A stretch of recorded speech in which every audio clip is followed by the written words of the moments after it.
નર્મદા જિલ્લા સહિત રાજ્યમાં અનેક જિલ્લાઓમાં ચાલુ વર્ષે 2024-25 માટે મનરેગા યોજનાના અલગ અલગ કામો માટે ટેન્ડર પ્રક્રિયા ચાલી રહી છે, જેમાં ટેન્ડરો માંગવામાં આવ્યા છે, પરંતુ આ ટેન્ડરોને લઈને હાલમાં વિવાદ થઈ રહ્યો છે, કારણ કે ભરૂચના સાંસદ મનસુખ વસાવાએ રાજ્યના મુખ્યમંત્રી ભૂપેન્દ્ર પટેલને પત્ર લખ્યો। તેમાં મનરેગા 2024-25 ટેન્ડર પ્રક્રિયા મોડેલ ટેન્ડર અને નિયમોમાં ફેરફાર કરવામાં આવ્યો હોવાની સાથે જ મળતિયાઓને આપવાની વાત સામે રોષ વ્યક્ત કર્યો। પત્ર લખીને આ બધી બાબતને રોકવાની વાત કરી છે। આ સાથે જ સાંસદે કેટલાક ગંભીર આક્ષેપો પણ કર્યા છે।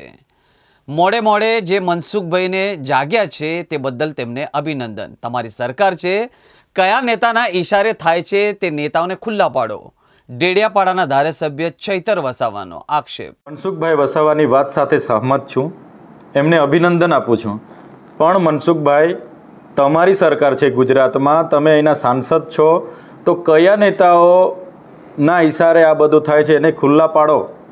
અમે તો 23/10ના રોજ મુખ્યમંત્રી અને જિલ્લા કલેક્ટરને લખીને આપેલો છે, આ મારો પત્ર છે કે બહારની એજન્સીઓ મટીરિયલ પૂરું પાડવાના નામે અહીંયા કરોડોના ભ્રષ્ટાચારો કરે છે।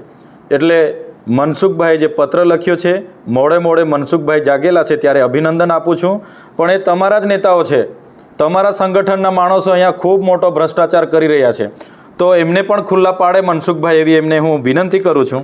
આજે અમારા ડેડિયાપાડા વિસ્તારના સરપંચોએ આવેદનપત્ર આપ્યું, એમાં બધાએ સહી સિક્કા કર્યા છે કે અમને બહારની એજન્સી નથી જોઈતી, અમે જાતે જ એજન્સી તરીકે અમલીકરણ સંસ્થા તરીકે પાત્રતા ધરાવીએ છીએ, જીએસટી નંબરો તમામ પંચાયતો પર છે, તો કેમ પંચાયતોને ડાયરેક્ટ એજન્સી તરીકે કામ આપવામાં નથી આવતું?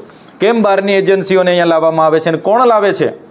ભાજપના ચૂંટાયેલા પદાધિકારીઓ લાવે છે, ભાજપના સંગઠનના લોકો લાવે છે કે કોણ લાવે છે? એ પ્રશ્ન અહીં ઉપસ્થિત થાય છે, અને સંગઠનના લોકો અહીંયા બહારની એજન્સી લાવીને કરોડોના ભ્રષ્ટાચારો કરે છે। સાથે સાથે અમારે આ જિલ્લા સંકલનમાં મનરેગામાં મેં પૂછ્યું કે ગયા વખતે ડેડિયાપાડામાં 22 કરોડના બિલો ચૂકવવામાં આવ્યા, VM પટેલ કરીને એજન્સી હતી એને, તો એ બિલો કયા વાઉચરોના આધારે, ક્યાંથી મટીરિયલ નાખ્યું, એની રોયલ્ટી બિલ કાં છે, જીએસટી બિલ કાં છે? કોઈ વહીવટી તંત્ર પર એના બિલ નથી।